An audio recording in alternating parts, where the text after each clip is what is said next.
നിയമസഭാ തെരഞ്ഞെടുപ്പിലെ ഉജ്ജ്വല വിജയത്തിന് പിന്നാലെ കോൺഗ്രസിന്റെ മുഖ്യമന്ത്രി ആരാകും എന്നുള്ളതിൽ വലിയ ആകാംക്ഷയാണ് ഇനി ബാക്കി നിൽക്കുന്നത്. കെ.സി. വേണുഗോപാൽ, വി.ഡി. സതീശൻ, ചെന്നിത്തല പക്ഷങ്ങൾ അവകാശവാദവുമായി രംഗത്തുണ്ട്. പാർലമെന്ററി പാർട്ടി യോഗം 2 ദിവസത്തിനകം ചേരും. MLA-മാരുമായി സംസാരിക്കാൻ ഹൈക്കമാൻഡ് നിരീക്ഷകർ ഉടൻ കേരളത്തിലേക്ക് എത്തും. MLA-മാരുടെ അഭിപ്രായം തേടിയതിനു ശേഷമായിരിക്കും അന്തിമ തീരുമാനമെടുക്കുക. റോഷിപാലാണ് വിശദാംശങ്ങളുമായി ചേരുന്നത്. റോഷിപാൽ, 10 വർഷത്തെ LDF ഭരണത്തിന് ശേഷം വമ്പൻ വിജയത്തോടെയാണ് കഴിഞ്ഞ ദിവസം UDF ജയിച്ചു വന്നത്. ഇനി ചെയ്യേണ്ടത് ആ വമ്പൻ ജയത്തിന് അതിന്റെ ശോഭ കെടുത്താത്ത വിവാദങ്ങൾ ഉണ്ടാക്കാതിരിക്കാൻ ശ്രമിക്കുക എന്നുള്ളതാണ്. ഇപ്പോൾ അവകാശവാദങ്ങളുമായി 3 നേതാക്കളും അവരുടെ അനുയായികളും മുന്നിലുണ്ട്. ഈ സാഹചര്യത്തിൽ എങ്ങനെയായിരിക്കും ഇനി മുഖ്യമന്ത്രി ചർച്ചകളിലേക്ക് കടക്കുക? ആരായിരിക്കും മുഖ്യമന്ത്രി എന്ന് തീരുമാനിക്കുക? റോഷിപാൽ. കീർത്തന ഷിഹാസ്, കോൺഗ്രസിന് UDF-ന് ലഭിച്ച ഭൂരിപക്ഷം അതിൻ്റെ ആത്മവിശ്വാസത്തിൽ വലിയ വിജയാഹ്ലാദം നടന്നു. തൊട്ടു പിന്നാലെ തന്നെ മുഖ്യമന്ത്രി ചർച്ചകളിലേക്ക് കടക്കുകയാണ്. പ്രാഥമികമായി ഇന്നലെ കോൺഗ്രസ് ആസ്ഥാനത്ത് ഇന്ദിരാഭവനിൽ ഒരു കൂടിയാലോചനകൾ നടന്നിരുന്നു. കെ.സി. വേണുഗോപാലും രമേശ് ചെന്നിത്തലയും വി.ഡി. സതീശനും സണ്ണി ജോസഫും ദീപാദാസ് മുൻഷിയും ഒക്കെ ആ കൂടിയാലോചനയിലുണ്ട്. ഇനി കോൺഗ്രസ് ഹൈക്കമാൻഡാണ് ഏറ്റവും പ്രധാന തീരുമാനമെടുക്കേണ്ടത്. നിരീക്ഷകരെ കേരളത്തിലേക്ക് അയക്കണം. 2 പ്രധാനപ്പെട്ട നേതാക്കളായിരിക്കും നിരീക്ഷകരായി എത്താൻ സാധ്യതയുള്ളത്. ഒരുപക്ഷെ ഇന്ന് രാവിലെ തന്നെ നിരീക്ഷകർ ആരായിരിക്കുമെന്ന കാര്യത്തിൽ ഒരു വ്യക്തതയുണ്ടാകും. തൊട്ടു പിന്നാലെ നാളെ നിരീക്ഷകർ സംസ്ഥാനത്തേക്ക് എത്തിച്ചേരും എന്ന സൂചനകളാണ് വരുന്നത്.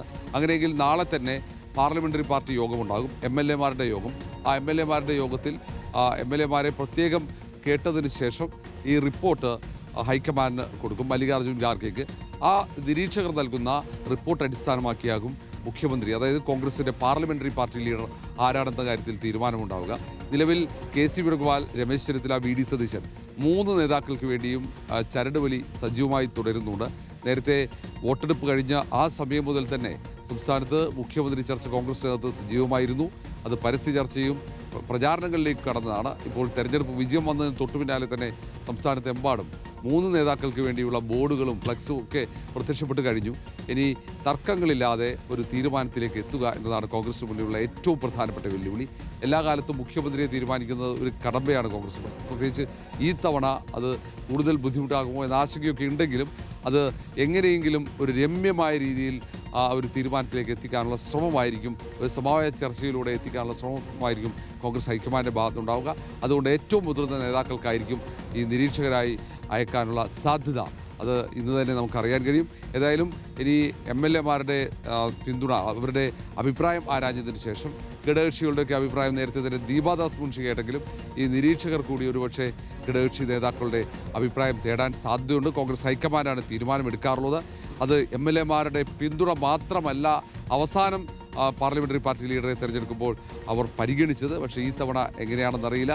MLA-മാരുടെ പിന്തുണയാണെങ്കിൽ കൂടുതൽ MLA-മാരുടെ പിന്തുണ ലഭിക്കാൻ സാധ്യത കെ.സി. വേണുഗോപാലിന് തന്നെയാണ്. രണ്ടാമത് MLA-മാരുടെ പിന്തുണ രമേശ് ചെന്നിത്തലയ്ക്കും, മൂന്നാമതായിരിക്കും വി.ഡി. സതീശൻ ഉണ്ടാവുക. അതുകൊണ്ടാണ് വി.ഡി. സതീശൻ പക്ഷം പറയുന്നത് MLA-മാരുടെ പിന്തുണ മാത്രമല്ല പൊതു അഭിപ്രായവും ഘടകകക്ഷികളുടെ അഭിപ്രായം കൂടി മാനിക്കണം മുഖ്യമന്ത്രി തീരുമാനിക്കുന്നില്ല. ഏതായാലും ഏറ്റവും പ്രധാനമായും രാഷ്ട്രീയ കേരളം ഉറ്റുനോക്കുന്നത് ഇനി കേരള മുഖ്യമന്ത്രി ആരായിരിക്കും, പിണറായി വിജയന് ശേഷം കേരളത്തെ ആര് നയിക്കും എന്ന ചോദ്യമാണ്. അതിനുള്ള ഉത്തരം ഒരുപക്ഷെ 2-3 ദിവസം കൂടി നമ്മൾ കാത്തിരിക്കേണ്ടി വരും. ഷിഹാസ്, കീർത്തന.